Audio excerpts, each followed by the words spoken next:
ಕಲಬುರಗಿ ಜಿಲ್ಲೆಯ ಆಳಂದ ಪಟ್ಟಣದಲ್ಲಿರುವ ಅಂಚೆ ಇಲಾಖೆ ಕಚೇರಿಯಲ್ಲಿನ ಲಾಕರ್ ಕಳವಿಗೆ ಯತ್ನಿಸಲಾಗಿದೆ.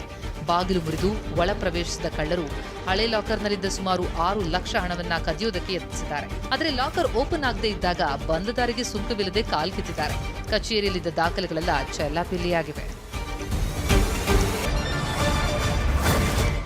ರಾಜ್ಯದಲ್ಲಿ ರಸಗೊಬ್ಬರ ಬಳಿಕ ಇದೀಗ ಆಧಾರ್ ಕಾರ್ಡ್ ತಿದ್ದುಪಡಿಗೂ ಕ್ಯೂ ನಿಲ್ಲುವಂತಾಗಿದೆ.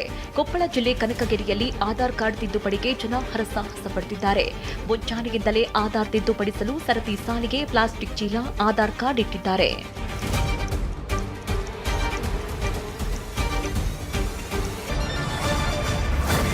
ಕೊಡಗು ಜಿಲ್ಲೆಯ ಸೋಮವಾರಪೇಟೆ ತಾಲೂಕಿನ ಚೌಡ್ಲು ಗ್ರಾಮದ ಹೋಂಸ್ಟೇಯಲ್ಲಿ ಯುವತಿಯೊಬ್ಬಳು ಅನುಮಾನಾಸ್ಪದವಾಗಿ ಸಾವನ್ನಪ್ಪಿದ್ದಾಳೆ.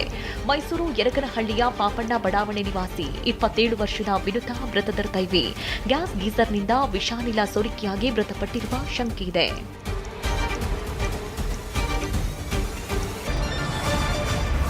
ಬೆಂಗಳೂರು ಗ್ರಾಮಾಂತರ ಜಿಲ್ಲೆ ಹೊಸಕೋಟೆ ಹೊರವಲಯದ ಅತ್ತಿವಟ್ಟ ಗೇಟ್ ಬಳಿ ಯೂಟರ್ನ್ ಪಡಿತಾ ಇದ್ದ ಟ್ರಕ್ಗೆ ಕೆಎಸ್ಆರ್ಟಿಸಿ ಬಸ್ ಡಿಕ್ಕಿ ಹೊಡೆದಿದ್ದು ಭಾರೀ ಅನಾಹುತ ತಪ್ಪಿದೆ. ಕೋಲಾರದಿಂದ ಬೆಂಗಳೂರಿಗೆ ಬರ್ತಾ ಇದ್ದ ಬಸ್ನ ಮುಂಭಾಗ ಸಂಪೂರ್ಣ ಜಖಂಗೊಂಡಿದ್ದು ಟ್ರಕ್ನ ಏಕಾಏಕಿ ಯೂಟರ್ನ್ನಿಂದ ಅಪಘಾತ ಸಂಭವಿಸಿದೆ. ಯಲಹಂಕ ತಾಲೂಕಿನ ಅದ್ದೆ ವಿಶ್ವನಾಥಪುರ ಬಳಿಯ ಪ್ರೆಸ್ಟೀಜ್ ಓಸಿಸ್ ವಿಲ್ಲಾಸ್ನಲ್ಲಿ ಮುಂಜಾನೆ ವೇಳೆ ಕಳ್ಳರು ಮನೆಗೆ ನುಗ್ಗಿ ಸುಮಾರು 35 ಲಕ್ಷ ರೂಪಾಯಿ ಮೌಲ್ಯದ ಚಿನ್ನಾಭರಣ ದೋಚಿದ್ದಾರೆ.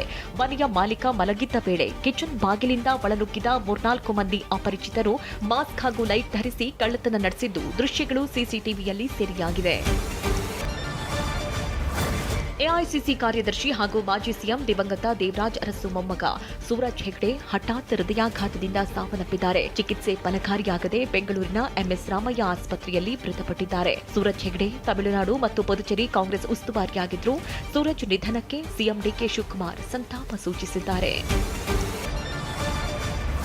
ವಿದೇಶದಿಂದ ತಂದಿದ್ದ 2 ಕೋಟಿ ಮೌಲ್ಯದ ಗಾಂಜಾ ಜಪ್ತಿ ಮಾಡಲಾಗಿದೆ. Kempegowda inter national airport customs ಅಧಿಕಾರಿಗಳು ಕಾರ್ಯಾಚರಣೆ ನಡೆಸಿ ಹೈಡ್ರೋ ಗಾಂಜಾ ವಶಕ್ಕೆ ಪಡೆದಿದ್ದಾರೆ. ಲಗೇಜ್ ಬ್ಯಾಗ್ನಲ್ಲಿಟ್ಟುಕೊಂಡು 2 ಕೋಟಿ 33 ಲಕ್ಷ ಮೌಲ್ಯದ 6.66 ಕೆಜಿ ತೂಕದ ಹೈಡ್ರೋಫೋನಿಕ್ ಗಾಂಜಾವನ್ನ ಬ್ಯಾಂಕಾಕ್ನಿಂದ ತರಲಾಗ್ತಾ ಇತ್ತು.